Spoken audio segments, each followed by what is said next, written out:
Hello students, आज हम बात करें class 12 CBSE maths chapter 3 matrices जो आपके एनसीईआरटी में दिया हुआ है। जैसा कि आप जानते हैं कि up to the previous lecture में सभी questions including the most important examples particularly from NCERT मैंने चैप्टर 3 खत्म कर दिया है, ओवर कर दिया है अपने एंड पे। लेकिन फिर भी जो उस पर्टिकुलर चैप्टर का सबसे इंपॉर्टेंट टॉपिक है जिसका नाम है एलिमेंट्री ऑपरेशंस या एलिमेंट्री ट्रांसफॉर्मेशंस, जिसके थ्रू हम क्या निकालते हैं, किसी भी मैट्रिक्स का इनवर्स निकालते हैं। It is the method to get the inverse. तो मुझे कुछ स्टूडेंट्स का ये रहता है कि सर जो एनसीईआरटी ने क्वेश्चन दिए हुए हैं 3 या 4 ही क्वेश्चन है, 3 तो 15, 16, 17 और फिर एक्सरसाइज 3.4 और एक एग्जांपल दिया हुआ है। तो 4 क्वेश्चन तो मैंने करा ही दिए, तो सर हमारे पास प्रैक्टिस के लिए कम क्वेश्चंस रह जाते हैं। तो just because of that particular stuff I actually give you 3 questions. आपको मैं इसका थोड़ा ब्रीफ भी दे देता हूं।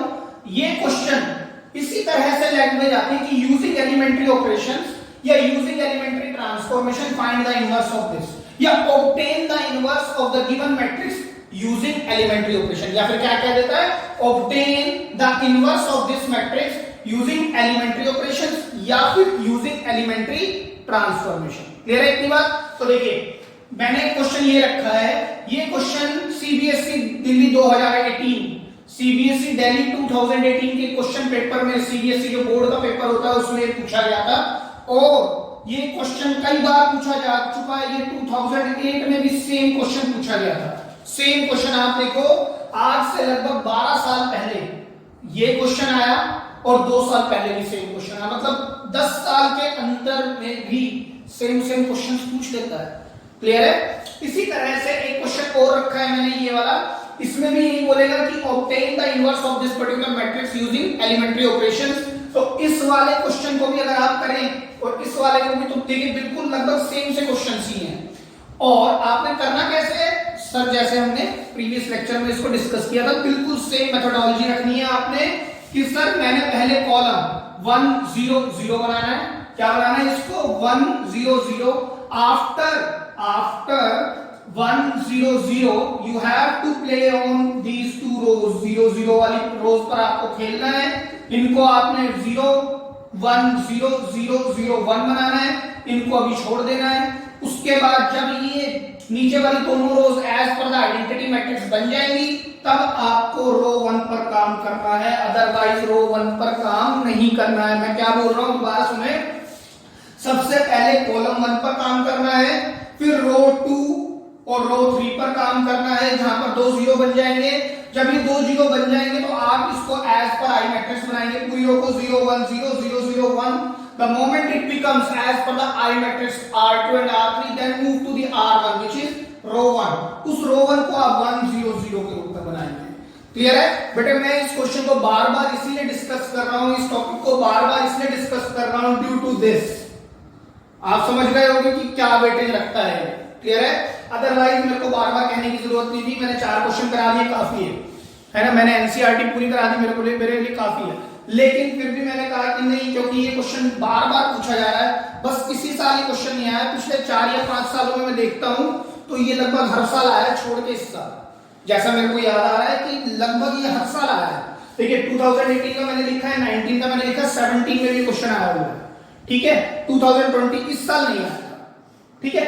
तो देखिए ये वाला क्वेश्चन, ये और ये क्वेश्चन लगभग सेम है, मेथोडोलॉजी वही रहेगी सर। कैसे? 1 0 0 और जब ये 2 0 बन जाएंगे तो इसको आइडेंटिटी मैट्रिक्स बना देना है और फिर move to the row 1। Clear है? अच्छा ये क्वेश्चन की बात कर लेते हैं। यही क्वेश्चन सेम 2012 सीबीएसई बोर्ड में भी पूछा गया था। आप देखिए सेम क्वेश्चन उठा के रख देता है और बच्चे फिर भी इसको छोड़ के आ जाते हैं।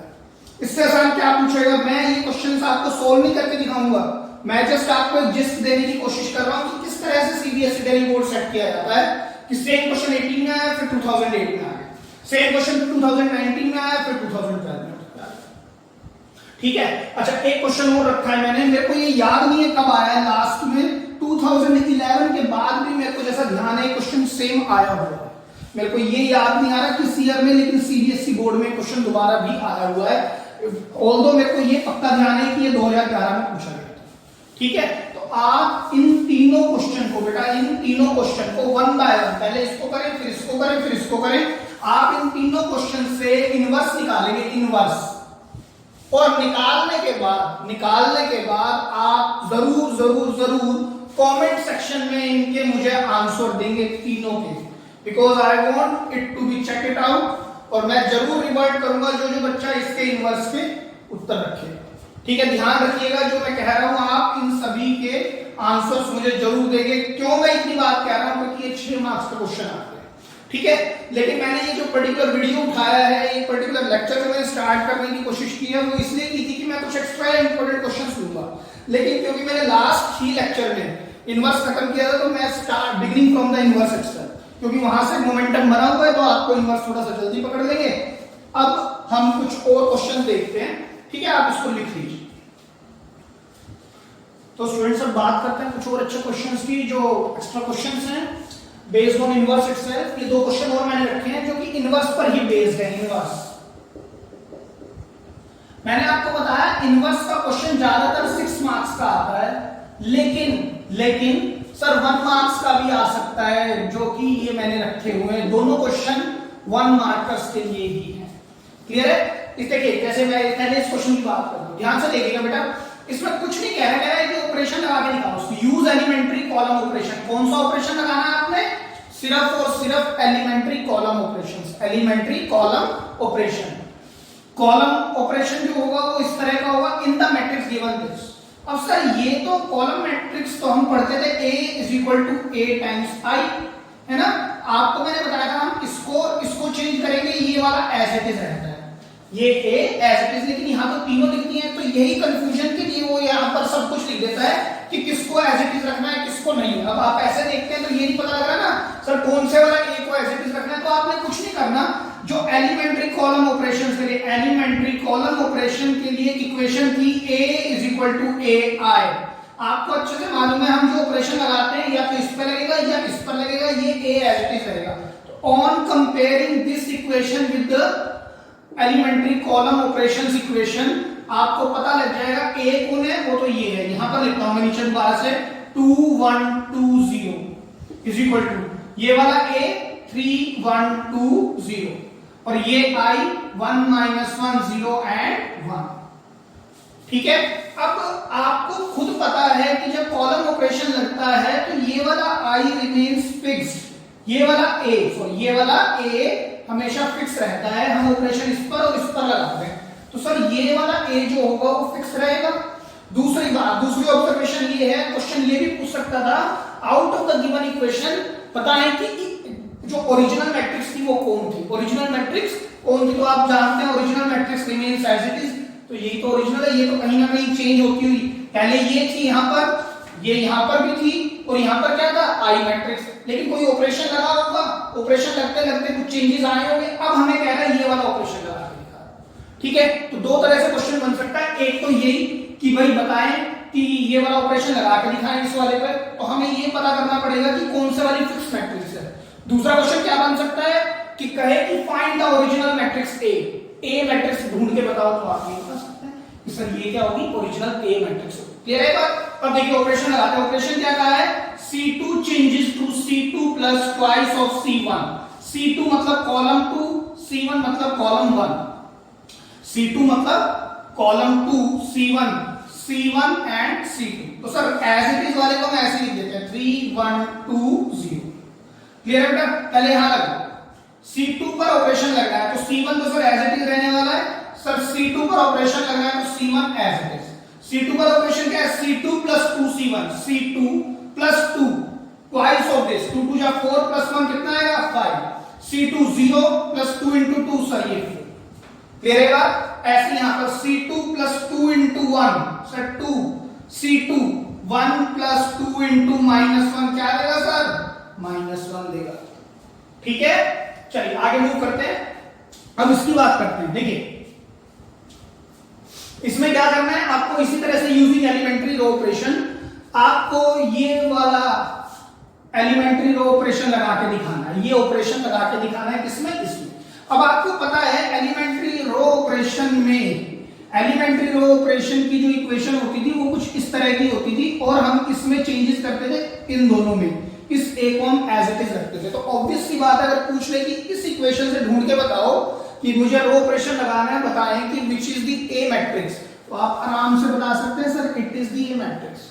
एक बात। दूसरी बात, जब ऑपरेशन लगाना है, ऑपरेशन क्या लेना है, अच्छा ए कौन सी मैट्रिक्स है सर, ये वाली, यहां पर ये वाली ए है 4 3 2 3।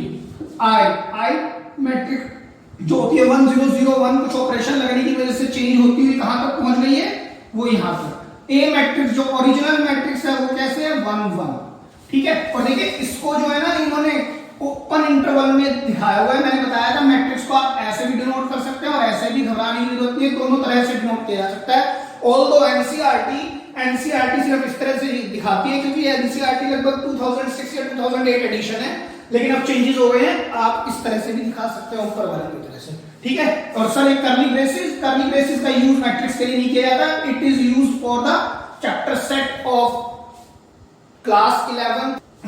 अब देखिए इस पर लगाना है, कौन सा ऑपरेशन लगाना है sir, row 1 changes to row 1 minus 3 times r2। Row 1 पर लगेगा किस पर, एक तो इस पर लगेगा, एक इस पर, ये एज इट इज। तो सर जो एज इट इज है उसको तो एज इट इज लिख देते हैं पहले, ठीक है, टू अवॉइड एनी कंफ्यूजन। जो एज इट इज है उनको लिख दो। r1 को ऑपरेशन लगेगा तो सर r2 भी मैंने लिख दिया दोनों में, है ना। r1 चेंज होना है, r1 कैसे चेंज होगा, 4 देखिए मैं यहां लिखता हूं 4 माइनस 3 टाइम्स 3 कितना होगा सर 9 माइनस 4 सर माइनस 5। इसी तरह से यहां पर 2 माइनस 3 इंटू 3 3 का 9 2 माइनस 7। क्लियर है। ऐसे यहां पर क्या होगा सर 1 माइनस 3 टाइम्स 0, सर ये तो 1 ही रह जाएगा।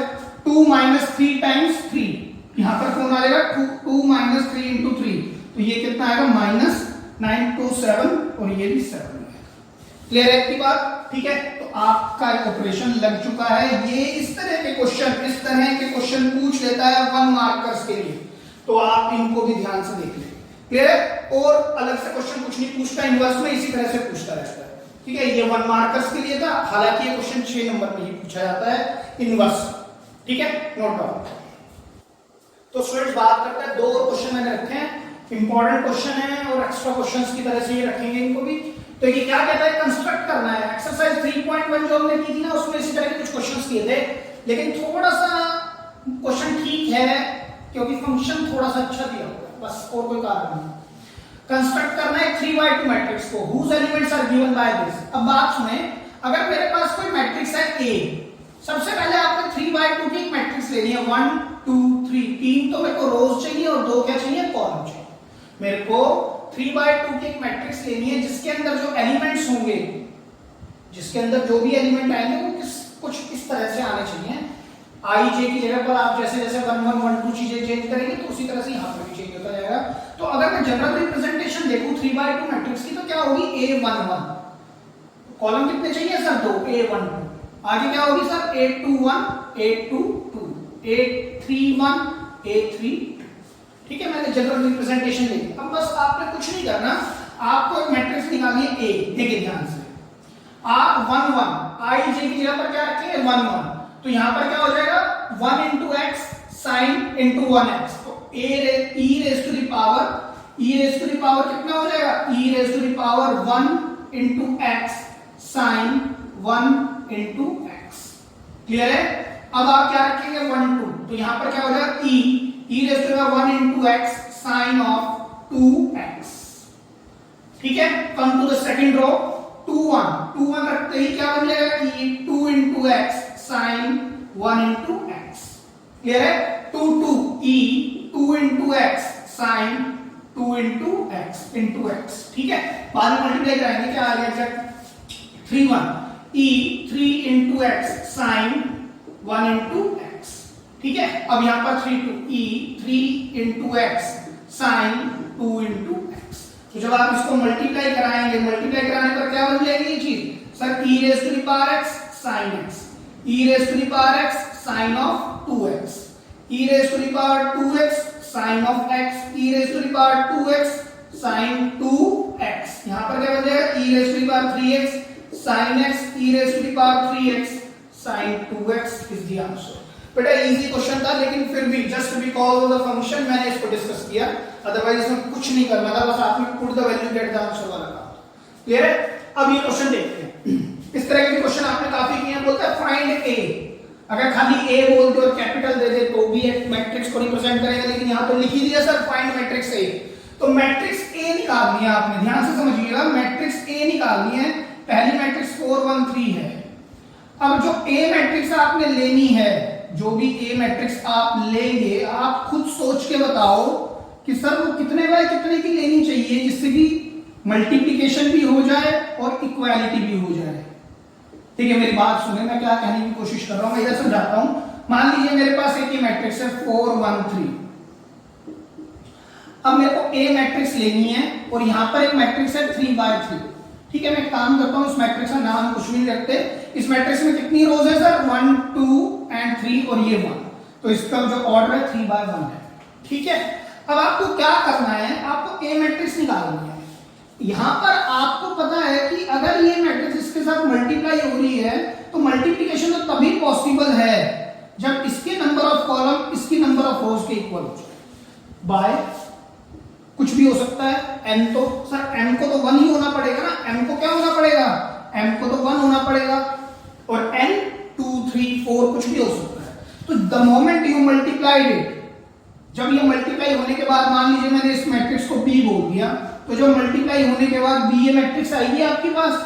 बी ए मैट्रिक्स कितने बाय कितने की आई, 3 बाय समथिंग की आएगी सर, और यहां पर कितने बाय कितने की बैठी है, 3 बाय 3 की। तो ये इक्वेट कब होगी, जब ये 3 की होगी, तो इसका मतलब तो ये भी 3 की होनी चाहिए। तो बेटा बहुत सिंपल बात है, बात मैंने खूब खुल के डिस्कस की थी जब इस तरह के मैंने क्वेश्चंस भी किए थे। तो आप क्या करेंगे, आपको एक बात समझ में आ गई होगी कि जो मुझे मैट्रिक्स लेनी है, जो मुझे मैट्रिक्स लेनी चाहिए, वो हर बार जब उस समय पे हमने 2-3 क्वेश्चन किए थे तो 2 बाय 2 की ले ली थी, तो जरूरी नहीं है हर बार मैं 2 बाय 2 की लूंगा। इसी वजह से मैंने क्वेश्चन यहाँ पर डिस्कस किया है कि हर बार मैं 2 बाय 2 की मैट्रिक्स नहीं लेने वाला हूँ। 3 बाय 1 ये है, 3 बाय 3 ये है, तो यहाँ पर कितने बाय कितने की लेनी चाहिए सर, ये 1 बाय 3 की मैट्रिक्स लेनी चाहिए। 1 by 1 row 1 2 3। Let the a matrix be a b c, let कर देंगे यहाँ पे ए मैट्रिक्स बी किस तरह की है, ए बी सी, इस तरह की मैट्रिक्स मैंने लेट कर दिया, क्लियर है, और उसको मैंने यहां पर रख दिया। तो यहां पर क्या हो गया 1 बाय 3, तो क्या मल्टीप्लिकेशन पॉसिबल है सर, हाँ जी है।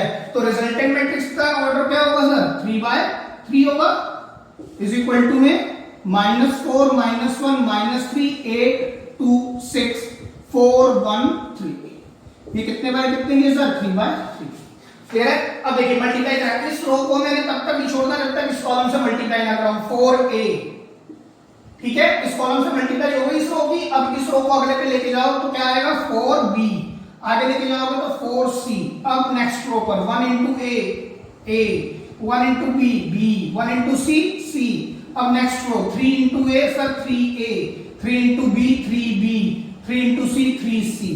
अगर दो मैट्रिक्स इक्वल है तो वो मैट्रिक्स तभी इक्वल है जब उनका ऑर्डर सेम है, तो उनके कॉरस्पॉन्डिंग एलिमेंट्स इक्वल है। देखिए 4a किसके इक्वल होगा, -4 के, तो a किसके इक्वल आएगा, 4a अगर -4 के इक्वल होगा तो a किसके इक्वल आएगा, -1 के। तो देख लीजिए चाहे आप यहां से भी a किसके इक्वल आ रहा है, -1 के, और 3a अगर -3 के इक्वल है तो a अभी भी किसके इक्वल है, -1 के, तो a की वैल्यू सेम भी आनी चाहिए, क्लियर है। अब देखिए b की वैल्यू हम तीन तरीके से निकाल सकते हैं। तो 4b अगर 8 के इक्वल है तो कोई बच्चा भी कह देगा b तो सर फिर 2 होगा, तो b तो वाकई में 2 है, तो 3b अगर 6 है तो b फिर से 2 है, क्लियर है। अब c की बात करते हैं, तो 4c किसके इक्वल है सर, 4 के, 4c किसके इक्वल है, 4 के, तो c किसके इक्वल है, 1 के, तो c हाँ जी 1 के, 3c इक्वल टू 3, तो c अगेन 1 के, क्लियर है। आई होप दिस इज क्लियर। ये क्वेश्चन मैंने इसलिए डिस्कस किया था कि जो मैंने वहां पर प्रीवियस लेक्चर्स में क्वेश्चन डिस्कस किए थे ए मैट्रिक्स पर, कि फाइंड ए मैट्रिक्स, वहां पर हम हर बार ए मैट्रिक्स को 2 बाय 2 की मैट्रिक्स ले रहे थे, लेकिन इट इज नॉट नेसेसरी कि हमें हर बार 2 बाय 2 की मैट्रिक्स ही लेनी होगी, क्लियर है। It depends upon the question, it depends upon the question की जो भी मैट्रिक्स आप लेट करने वाले हो किस तरह की होगी। तो यहां पर आपके पास आपको क्या निकालना था, ए मैट्रिक्स में a स्मॉल a की वैल्यू क्या है, ये -1, b क्या है सर 2, c क्या है 1। It is your A matrix, is your answer, clear है, ठीक है, नोट। तो स्टूडेंट बात करते हैं दो क्वेश्चन की, जिसमें मैंने पहला क्वेश्चन लिया है कि कुछ प्रूव करना है, तो सेकंड में भी कुछ हमें शो ही करना है। तो ये भी इजी क्वेश्चन है, लेकिन फिर भी पूछ लेता है तो इनको भी डिस्कस कर लेते हैं। कहता है if A matrix is this, it is the 2 by 2 matrix, तो a स्क्वायर प्रूव करना है। तो a स्क्वायर प्रूव करना है तो a, अगर मैं LHS को पिक कर लूं, a square can be written as a dot a, dot product लगा सकते हैं, तो मतलब दोनों a माइनस साइन q, दोनों a मैट्रिक्स लेनी है हमें यहाँ पर, साइन q फिर cos q, मल्टीप्लाई किससे कराना है, itself, cos q sin q माइनस sin q cos q। Sir ये कितने बाय कितने के, 2 by 2, ये भी कितने बाय कितने के, 2 by 2, तो मल्टीप्लिकेशन तो पॉसिबल होगी। देखिए मल्टीप्लाई कर रहे हैं, देखिए क्या होगा सर, इस रो को इस कॉलम से cos q into cos q cos square q माइनस sin square q, cos q into sin q cos q sin q, फिर इसको इससे कराएंगे तो plus cos q sin q। Clear है? ठीक है, आगे चलिए। अब इस रो को इस कॉलम से sin q cos q कितना होगा, minus sin q cos q, q small q लेना है आपने, उसके बाद cos q into this minus sin q cos q, again small q, माइनस sin q into sin q, sir minus of sin square q, cos q into cos q plus cos square q। बेटा आपने पढ़ा हुआ है, this is the formula of cos 2 theta या cos 2 q, 11th class का formula है, तो मैं इसकी जगह पर क्या लिख सकता हूं, cos 2 q, और ये भी तो यही है cos स्क्वायर q माइनस sin स्क्वायर q, तो यहां पर भी मैं क्या लिख सकता हूं, cos 2 q। ठीक है, अब देखिए ध्यान से देखिएगा, इन दोनों को अगर मैं ऐड कर दूं, इन दोनों को मैं अगर ऐड करूं तो क्या बनेगा, 2 sin q cos q, अगर मैं इसमें से भी माइनस कॉमन ले लूं तो यहां भी क्या बनेगा, minus 2 sin q cos q। ठीक है, और 2 sin थीटा cos थीटा क्या होता था, sin 2q।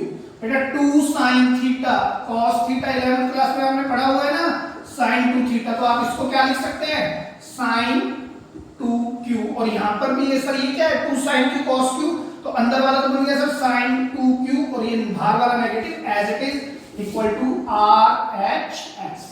Hope this is clear and this is the easiest question again। ठीक है, एक क्वेश्चन और देखते हैं जिसमें A मैट्रिक्स दी हुई है, B मैट्रिक्स दी हुई है, और बोला है स्मॉल x का स्क्वायर, उसकी वैल्यू गिवन है -1, उसकी हमें वैल्यू गिवन है -1, तो शो करके दिखाओ this quantity is equal to this. तो अगर मैं इसके पार्टीशन कर दूं, मैंने पहले LHS को पिक किया, क्या लेना है मुझे, a प्लस b का होल स्क्वायर। ठीक है, a प्लस b, पहले A matrix low, A matrix क्या है sir, 0 -x x and 0, plus B matrix क्या है, 0 1 1 0, और ये मैट्रिक्स करने के बाद इनका क्या लगा दो, स्क्वायर। तो ये क्या दोनों मैट्रिक्स ऐड हो सकती हैं, हाँ जी सर हो सकती है, क्योंकि दोनों का ऑर्डर सेम है, तो ऐड करो का corresponding element, 0 plus 0 will give you 0, minus x plus 1, x plus 1 और 0 ऐसे। ठीक है, अब अगर इसका स्क्वायर लगा, इट मींस ये मैट्रिक्स अपने आप से दोबारा मल्टीप्लाई होगी, इस बात का तो मतलब यही है। तो यहां भी क्या है, 2 by 2, क्या है, दोनों इसके नंबर ऑफ कॉलम और इसके नंबर ऑफ रोज इक्वल है, जी बिल्कुल इक्वल है, तो मैट्रिक्स की मल्टीप्लिकेशन भी पॉसिबल होगी। ठीक है, अब देखिए ध्यान से, 0 को 0 से मल्टीप्लाई कराएंगे भाई, फर्स्ट रो फर्स्ट कॉलम लेंगे, 0 into 0 0, अब 0 को लिखने की जरूरत नहीं, माइनस x को इससे मल्टीप्लाई कराओ, देखो मैं यहां पर लिख देता हूं, थोड़ा छोटा कर देता हूं इसको, बेसिकली ये इस तरह से, माइनस x प्लस 1 को किससे मल्टीप्लाई कराना है, x प्लस 1 से। अब 0 को इससे कराओगे, फिर 0 को इससे कराओगे, तो ये 0, x प्लस 1 को 0 से, 0 को इससे, ये भी 0, x प्लस 1 को इसके साथ मल्टीप्लाई करा रहा है, x plus 1 into minus x plus 1, और 0 को 0 से, तो प्लस में 0 आएगा, उसको भी लिखने की कोई जरूरत नहीं है। ठीक है, अब देखिए बेटा इधर देखिए ध्यान से, तो अब इसको मल्टीप्लाई कराओ, x into x minus x square, minus x, फिर क्या आएगा, प्लस x, फिर क्या आएगा, 1 की 1 से, मैंने क्या किया, माइनस x को x से कराया, ये आया, माइनस x को 1 से कराया, तो ये आएगा, 1 को x से कराऊंगा तो x आएगा, और 1 को 1 से कराऊंगा तो 1 आ जाएगा। क्लियर है, अब ये 0 एज इट इज। ठीक है, ठीक है, ध्यान से देखिएगा, अब ये 0 भी एज इट इज। अब इन दोनों की मल्टीप्लाई, तो ये और ये क्वांटिटी तो सेम ही है, देखो ध्यान से देखो, तो सर जो इससे आया वही तो इससे आएगा, तो लिख दो minus x square minus x plus one, तो minus x plus x cancel.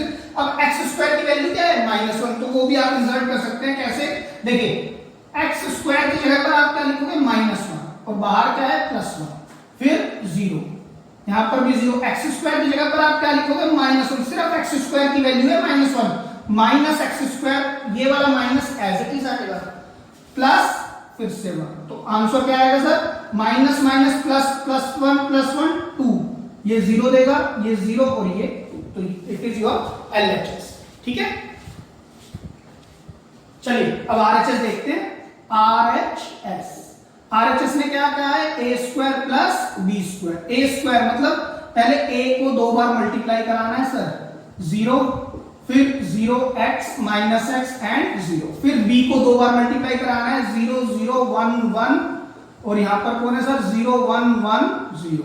ये सभी की सभी मैट्रिसेस 2/2 के हैं, तो मल्टीप्लिकेशन तो पॉसिबल हो गई, मल्टीप्लिकेशन तो पॉसिबल होगी। बीच में प्लस लगाया, पहले आप मल्टीप्लाई कराएं, देखिए मल्टीप्लाई कराएं इस रो को इस वाले कॉलम से, 0 × 0 0, minus x into x sir minus x square, 0 × x 0, x × 0 sir फिर 0, x × 0 0, 0 × x 0, x × minus x sir minus x square plus 0, उसको लिखने की जरूरत नहीं है, फिर प्लस। अब देखिए इस रो को इस वाले कॉलम से 0 1 1 जा 1, 0 फिर 0, 1 × 0 0 × 0 0, अब 1 × 1 प्लस 0, तो देखो आई मैट्रिक्स बना गया। मैंने इन दोनों को लिया और मैट्रिक्स कौन सी बन के आ गई, आइडेंटिटी मैट्रिक्स। अब क्या करना है सर, आप इन दोनों को ऐड कर सकते हैं, हाँ जी कर सकते हैं, क्योंकि ऑर्डर सेम है, तो ऐड कौन होगा, कॉरस्पॉन्डिंग एलिमेंट्स, तो ऐड भी कर दो, 0 0 और माइनस एक्स स्क्वायर प्लस 1। अब एक्स स्क्वायर की वैल्यू क्या है बेटा, -1, तो माइनस ऑफ -1 प्लस 1 0, और यहां पर भी 0, और माइनस ऑफ -1 प्लस 1, तो अब आप बताएं खुल के क्या आएगा, 2 0 0 2, तो hence LHS is equal to RHS, तो हमने शो कर दिया। ठीक है, आप नोट कर सकते हैं।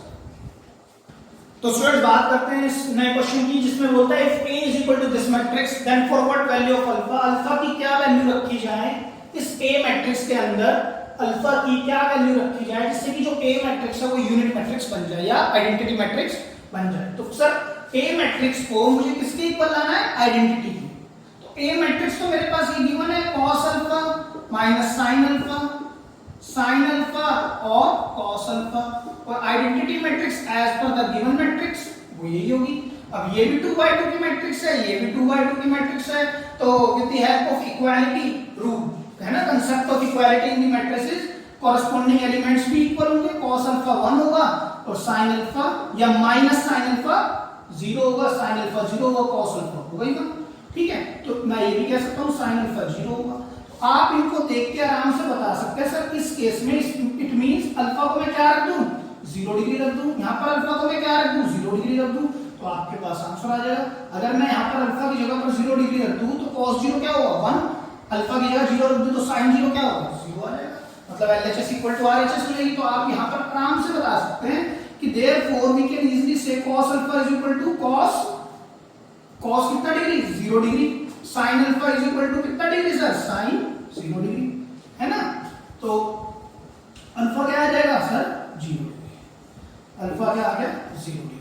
लेकिन सर क्या जरूरी है कि 0 डिग्री पर ही cos अल्फा 1 बनेगा या sin अल्फा 0 बनेगा? तो ये बात तो आप ट्रिग्नोमेट्रिक फंक्शंस में पढ़ चुके हो क्लास 11th में, उसमें हमने पढ़ा था 0 ये होता है, यहां पर क्या आता है सर π/2, यहां पर पाई, यहां पर 3π/2, यहां पर सर 2π, यहां पर 5π/2, है ना, 0π/2 फिर पाई, फिर 3π/2 फिर 2π, फिर 5π/2 फिर 3π। इसी तरह से इस तरफ चलते हैं, -π/2 माइनस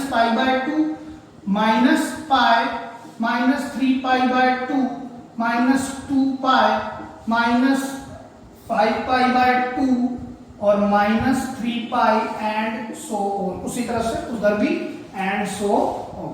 क्लियर है बेटा? तो सबसे पहले साइन की बात करते हैं, हमें साइन 0 की बात करनी है। आपको पता है साइन का जो एंगल होता है ना बेटा, साइन 0 कितना देता है 0 डिग्री। अगर मैं इस पर y एक्सिस भी बना लूं और इसको मैं 1 कर लेता हूँ, इसको -1। बेटा साइन और कोस की जो रेंज होती है 1 -1 से 1 तक रहती है। -1 से 1 तक ही वैल्यू देता है साइन या फिर कोस। तो देखिए सबसे पहले साइन का ग्राफ ड्रॉ करते हैं।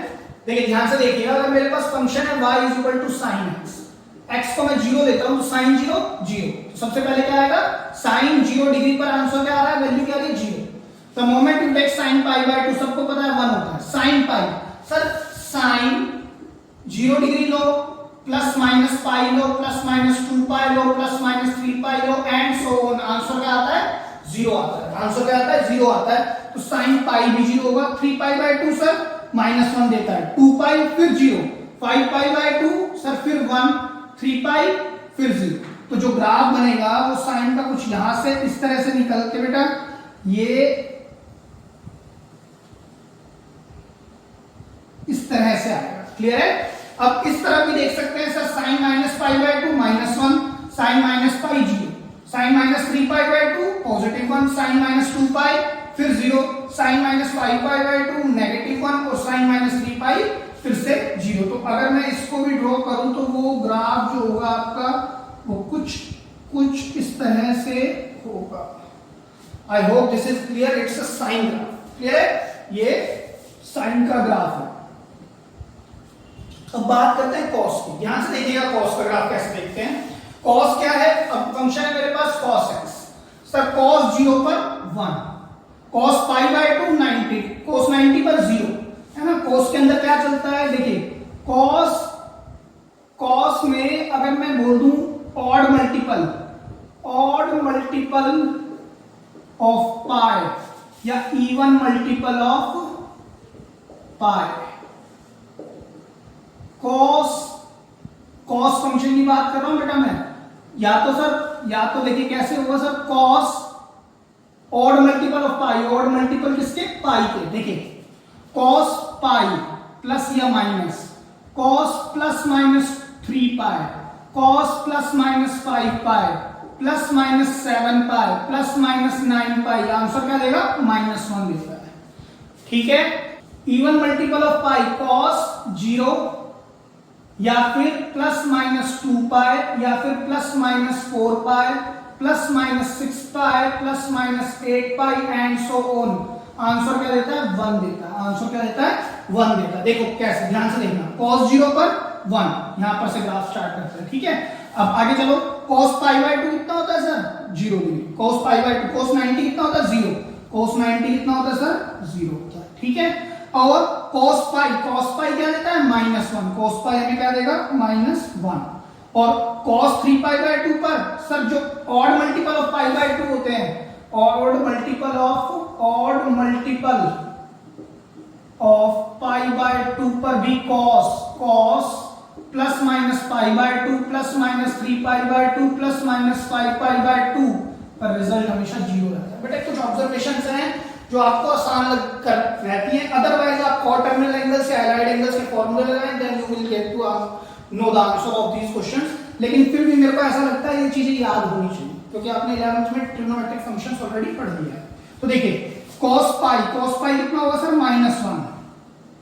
ठीक है, चलिए पहले निशान लगा लेते हैं। cos 3 पाई बाय 2 सर फिर 0, odd multiple of pi by 2 क्या होता है, cos में 0, cos 2 पाई सर +1, cos 2 पाई क्या होगा सर +1, देखो cos 2 पाई +1 और cos 5 पाई बाय 2 फिर 0, cos 3 pi sir odd multiple of pi क्या होगा -1। तो देखिए ये ग्राफ कुछ इस तरह से चल के ये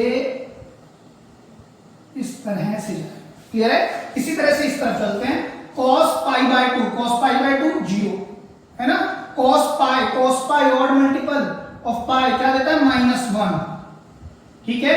-3 पाई बाय 2 पर फिर 0, 2 पाई पर सर फिर 1 आएगा 1, 5 पाई बाय 2 पर फिर 0 और cos 3 पाई फिर देगा -1। क्लियर है। तो अब आप जब इसका ग्राफ बनाओगे तो किस तरह से जाएगा, ये यूं इस तरह से आपका ये ग्राफ ड्रॉ होगा। ये cos का ग्राफ है बेटा। ठीक है। ये जो मैंने बाद में ड्रॉ किया है वो cos का ग्राफ है और जो 0 से निकल रहा है इधर 0 पर 0 दे रहा है, ये साइन का ग्राफ है। क्लियर है। अब ध्यान से देखना सर, 0 डिग्री लेते हैं, क्या लेना है आपको, अल्फा की वैल्यू क्या लेके आनी है 1 0 है ना। और जीरो कब चाहिए, जब साइन चल रहा हो। साइन का ग्राफ जीरो कब कब दे रहा है, या तो यहां दे रहा है जीरो, या यहां दे रहा है जीरो, या यहां दे रहा है जीरो, या यहां दे रहा है जीरो, या फिर यहां पर भी जीरो दे रहा है, या यहां भी जीरो दे रहा है, या फिर साइन का ग्राफ यहां भी जीरो दे रहा है। बिल्कुल ठीक, क्लियर है। अब cos की वैल्यू मुझे 1 भी चाहिए, cos की वैल्यू मुझे क्या चाहिए 1। अब देखो cos 1 कहां पर दे रहा है, cos 1 हमें कहां पर दे रहा है, 1 चाहिए मुझे सर। cos का ग्राफ ये रहा, cos 1 मुझे एक ये दे रहा है बेटा, और चलो एक ये रहा सर, और चलो एक ये रहा सर, ठीक है। अब आप खुद सोच के बताओ कि ऐसी वैल्यू उठानी है जहां पर दोनों चीजें लाई कर रही हो। देखिए यहां पर जहां मैंने क्रॉस लगाया है और सर्कल, सर यहां भी क्रॉस लगाया लेकिन यहां सर्कल लगा नहीं, यहां पर सर्कल नहीं लगा, तो अल्फा क्या क्या हो सकता है सर, अल्फा हो सकता है 0 डिग्री, जो मैंने ले लिया है 0 डिग्री पर साइन 0 तो 0 देगा और cos 0 1 देगा, दोनों वैल्यू आ रही है। इसी तरह से और आगे चलो, यहां पर आओ, यहां पर ध्यान से देखिएगा sin 2 पाई तो सर 0 देगा, 0 आ रही है ना वैल्यू, लेकिन cos 2 पाई वो 1 देगा, तो एक अल्फा 2 पाई भी तो हो सकता था सर, बिल्कुल हो सकता था। और क्या नाम है, इधर चले, अब इधर देखेंगे तो sin माइनस पाई तो सर 0 दे रहा है, लेकिन cos 2 पाई दे रहा है कुछ 1 नहीं, दोनों चाहिए ना, तो दोनों का कॉम्बिनेशन यहां पर देखिए sin 2 पाई, sin 2 पाई क्या दे रहा है, माइनस 2 पाई सर 0 दे रहा है, और cos माइनस 2 पाई क्या दे रहा है सर, वो भी क्या दे रहा है, अल्फा क्या हो सकता था माइनस 2 पाई भी हो सकता था। तो इस तरह से सर बहुत सारे अल्फा हो सकते थे, बिल्कुल हो सकते थे, ample n number of alpha can be possible, but जब तक आपको कुछ क्वेश्चन ने बताया नहीं कि आपकी रेंज क्या होगी अल्फा की, तब तक आप उसको ट्राई करेंगे जीरो से पॉजिटिव की तरफ जाने की, मतलब प्रिंसिपल सॉल्यूशन देंगे, और प्रिंसिपल सॉल्यूशन में भी सबसे छोटा सॉल्यूशन, सबसे छोटा एंगल देंगे, ठीक है। प्रिंसिपल सॉल्यूशन 0 से 360, 0 से 2 पाई के बीच में लाया करते हैं प्रिंसिपल सॉल्यूशन। प्रिंसिपल सॉल्यूशंस जो होते हैं वो 0 से 2 पाई के बीच में लाया करते हैं प्रिंसिपल सॉल्यूशंस, किसके बीच में, 0 से 2 पाई के बीच में लाया करते हैं, है ना। तो आप इन दोनों के बीच का एंगल देंगे जब तक कुछ भी चीजें कंफर्म नहीं करेगा अल्फा हमें किस रेंज में लेना है, एक बात। दूसरी बात, प्रिंसिपल सॉल्यूशन दो होते हैं हमेशा, 0 से 2 पाई के बीच में प्रिंसिपल सॉल्यूशन दो लाई करते हैं, लेकिन अगर दो लाई करते हैं तो हमें कौन सा लेना है, तब भी हमें स्मॉलेस्ट लेना है, विच इज 0। क्लियर है, क्लियर है बात, ठीक है, आप लिख लीजिए। तो स्टूडेंट बात करते हैं एक और क्वेश्चन की, जिस क्वेश्चन को मैंने लगभग प्रीवियस जैसे लिया था कि ए मैट्रिक्स ये दी हुई थी, लेकिन अब क्या था, a प्लस a ट्रांसपोज तो i के इक्वल है, तो अल्फा की वैल्यू इस बार फिर निकालेंगे। तो देखिए कैसे निकालेंगे सर, a सॉल्यूशन आपने क्या लेना है, a प्लस a ट्रांसपोज, तो ट्रांसपोज की बात आई तो पहले ट्रांसपोज ही निकाल देते हैं।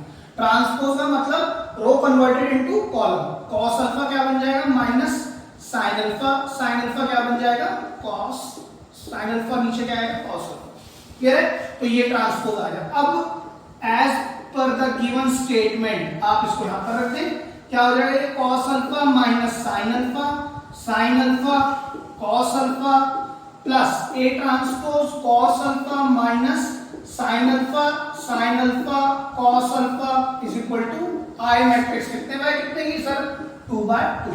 अब देखिए पहले आप एडिशन करेंगे, एडिशन संभव है, हाँ जी है, पॉसिबल है। cos अल्फा और cos alpha sir 2 cos alpha minus sin plus sin sir 0, sin minus sin sir ये भी 0, cos और cos 2 cos alpha is equal to 1 0 0 1। Clear है। तो सर इस बात का मतलब ये हुआ, ये 2/2 की मैट्रिक्स है, ये भी 2/2 का इक्वालिटी ऑफ मैट्रिसेस लोग चलेगा यहाँ पे। तो हम एक बात कह सकते हैं, twice of cos alpha is equal to 1, तो देयरफॉर cos अल्फा किसके इक्वल आ गया सर, 1/2 के। तो आपने जनरल सॉल्यूशंस आराम अच्छे से पढ़े हुए हैं ट्रिग्नोमेट्रिक फंक्शन है। बेटा अगर आपने नहीं पढ़े हैं तो आप ट्रिग्नोमेट्रिक फंक्शन सबसे अच्छे करें, क्योंकि यहाँ सभी ट्रिगो चल रहा है, ये तो चैप्टर में कुछ भी नहीं है, नेक्स्ट में और ज्यादा है, फिर उससे और ज्यादा नहीं, बढ़ते जाएंगे ट्रिगो, ठीक है। तो cos अल्फा इक्वल टू 1/2 है, तो आपने पढ़ा हुआ है if cos x is equal to cos y then x is equal to 2n pi plus minus y, where n किसको बिलोंग करता है, इंटीजर को, और y किसको बिलोंग करता है, प्रिंसिपल सॉल्यूशन को। y क्या होता है यहाँ पे, प्रिंसिपल सॉल्यूशन। तो देखिए आप इसको कैसे लिखेंगे, cos अल्फा, cos कौन सी डिग्री है सर, π/3 60 डिग्री, cos 60 डिग्री पर क्या होता है, हाफ होता है। तो अगर मैं ये फॉर्मूला लगाऊं, if cos x is equal to cos y, ये cos x है, ये क्या है y, y क्या होना चाहिए, principal solution. Principal solution is between 0 to 2 pi. Clear है? तो 0 से 2 पाई के बीच में आ रहा है ये, हाँ, तो ये प्रिंसिपल सॉल्यूशन होगा। अगर ये प्रिंसिपल सॉल्यूशन है तब हम जनरल सॉल्यूशन का फॉर्मूला लगा सकते हैं। अगर यही प्रिंसिपल सॉल्यूशन नहीं है तो we have to make this degree, make this radian as principal solution first. ठीक है, उस क्राइटेरिया में लाना पड़ेगा। अगर वो नहीं है तब तक हम काम नहीं कर सकते। तो देखिए क्या होगा यहाँ पे, therefore alpha is equal to 2n pi plus minus pi by 3 where n belongs to integer. It is your answer। लेकिन अगर कोई बच्चा, अगर ये क्वेश्चन जैसे मान लीजिए 1 मार्क्स में आता है, मान लीजिए अगर ये 1 मार्क में आता है तो आप direct alpha is equal to pi by 3 भी दे सकते हैं। बट मैं यही कहूंगा कि alpha is equal to pi by 3 ये पूरी तरह से आंसर नहीं होगा, पूरा आंसर ये होगा। ठीक है, ऑल्दो कुछ books alpha is equal to pi by 3 भी लिख देती हैं, लेकिन फिर भी क्योंकि आप ये चीज पढ़ चुके हैं तो आपको आंसर यही देना चाहिए कि पाई बाय 3 यानी जो एंगल अल्फा अगर इस इक्वेशन इस पर्टिकुलर सेंस का होगा 2n pi plus minus pi by 3 तो हमेशा cos की वैल्यू हाफ होगी। अगर cos अल्फा की जगह पर मैं ये रख दूं तो और n को इंटीजर्स लेता रहूं तो जैसे जैसे मैं चेंज करता रहूंगा तब भी हमेशा हर एंगल पर cos की वैल्यू क्या मिलने वाली है मुझे, 1/2। जैसे n को आप 0 रखेंगे, n इंटीजर्स है ना, integers are non fractional numbers, includes positive, negative and 0। ठीक है, तो अगर आपने the moment you put n 0 तो ये तो खत्म ही हो जाएगा, तो प्लस माइनस पाई बाय 3 बचेगा। तो cos पाई बाय 3 अल्फा को गया तो पाई बाय 3 ले लो, तो cos पाई बाय 3 कितना होता है 1/2, या नेगेटिव पाई बाय 3 ले लो तो भी 1/2। तो बहुत सारे एंगल्स ऐसे हो जाएंगे। ठीक है, अगेन आप ये भी आंसर दे सकते हैं ओ। ठीक है, क्योंकि उसने ऐसा कुछ कहा नहीं है कि पूरा दिखाएं, तो अब बेटर ये हो, आई वुड सजेस्ट दिस। ठीक है, लिख लीजिए। तो स्टूडेंट्स देखते हैं एक और क्वेश्चन। कहता है show that A transpose A and A transpose are both symmetric matrices for any matrix A। है ना, शो करना है कि ये वाली मैट्रिक्स और ये वाली मैट्रिक्स दोनों क्या होंगी, सिमेट्रिक मैट्रिसेस होंगी। सिमेट्रिक मैट्रिसेस कैसी होती थी, सिमेट्रिक मैट्रिसेस वो होती थी जब मैं किसी मैट्रिक्स का ट्रांसपोज करता था तो मेरे पास गिवन मैट्रिक्स उठ के आ जाती थी, तो उस मैट्रिक्स को हम क्या बोलते थे, सिमेट्रिक मैट्रिक्स। क्लियर है? तो सिमेट्रिक मैट्रिक्स इसी तरह की होती थी जब हम किसी मैट्रिक्स का ट्रांसपोज करते हैं और वो गिवन मैट्रिक्स मुझे मिल जाए तो that is called a symmetric matrix. तो मुझे शो करना है ये मैट्रिक्स क्या हो और ये मैट्रिक्स क्या हो, दोनों सिमेट्रिक मैट्रिक्स हो। तो पहले इस बारे की बात करते हैं, मतलब इस मैट्रिक्स को मुझे क्या शो करना है, सिमेट्रिक। मतलब इस मैट्रिक्स का अगर मैं ट्रांसपोज करूं तो ये किसके इक्वल आ जाए, अपने खुद के इक्वल आ जाए। क्लियर है? सेम वे मुझे एक और चेक करनी है जिसमें A ट्रांसपोज का ट्रांसपोज करने पर मेरे पास कौन आ जाए, ये खुद निकल के आ जाए। है ना, ये दोनों मुझे चेक करने, तो मैं LHS पिक करता हूं। बेटा बहुत ही आसान है, लेकिन फिर भी क्योंकि ये पूरा वर्ड प्रॉब्लम है या फिर एक शो दैट के क्वेश्चन है जो बच्चों को यूजुअली टफ लगता है, तो इसलिए मैं इनको डिस्कस कर रहा हूं। तो देखिए, आप इस क्वांटिटी को, इसको आप क्या लिख सकते हैं, आपने एक प्रॉपर्टी पढ़ी थी A ट्रांसपोज की, AB होल ट्रांसपोज को आप कैसे खोल सकते हैं, B ट्रांसपोज A ट्रांसपोज खोल सकते हैं। पीछे से चलते हैं, मैंने बताया था आपको, तो पीछे से इसमें चलेंगे तो A transpose to the transpose. आपने ये भी पढ़ा हुआ है कि A transpose to the transpose किसके इक्वल होता है, A के। तो इसको कैसे लिख सकते हैं, A ट्रांसपोज A। तो आप देखिए आपके पास क्या थी मैट्रिक्स, A ट्रांसपोज A, क्या ले आए आप, A ट्रांसपोज, मतलब इसका ट्रांसपोज गिवन मैट्रिक्स के इक्वल आ गया। तो देयरफॉर या hence A transpose A is a symmetric matrix, symmetric matrix. Clear है? इसी तरह से इसको आपने पिक करना है LHS, A transpose to the transpose. Again आप इस पर ये वाली प्रॉपर्टी लगाएंगे तो क्या होगा sir, A transpose to the transpose और फिर A पर ट्रांसपोज, मतलब पहले पीछे वाले का ट्रांसपोज फिर आगे वाले का ट्रांसपोज। क्लियर है? अब आपको पता है A transpose to the transpose क्या होता है, A तो आप इसको A लिखेंगे, ये क्या है A ट्रांसपोज। तो आपने जब इसका ट्रांसपोज किया तो आपके पास खुद गिवन मैट्रिक्स आ गई, therefore A transpose is also a symmetric matrix. ठीक है, तो this is all about some extra questions that I want to discuss with you guys. बेटा मैंने एक ना इससे पहले एक लेक्चर बनाया था that was related to word problems, word problems. मेरे ख्याल से इससे पहले नहीं, कुछ दिन पहले बनाया था। तो आप देख सकते हैं उसमें मैंने वर्ड प्रॉब्लम्स वगैरह डिस्कस की थी, कुछ एग्जांपल्स डिस्कस किए। एक क्वेश्चन था, question number 10 of your miscellaneous exercise, जिसके अंदर दिए हुए थे 3 प्रोडक्ट्स, 2 मार्केट थी, फर्स्ट एंड सेकंड। 3 प्रोडक्ट थे, I think X Y Z.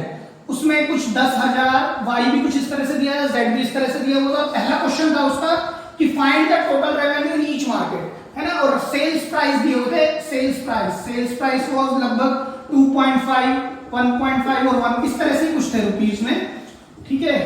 तो उसमें जो है ना सारे चीज मैंने समझाई थी आपको, लेकिन वो जो कैलकुलेशन आई थी यहाँ पर मैंने मेरे ख्याल से 23,500 लिख दिया था, which was wrong, calculation mistake है।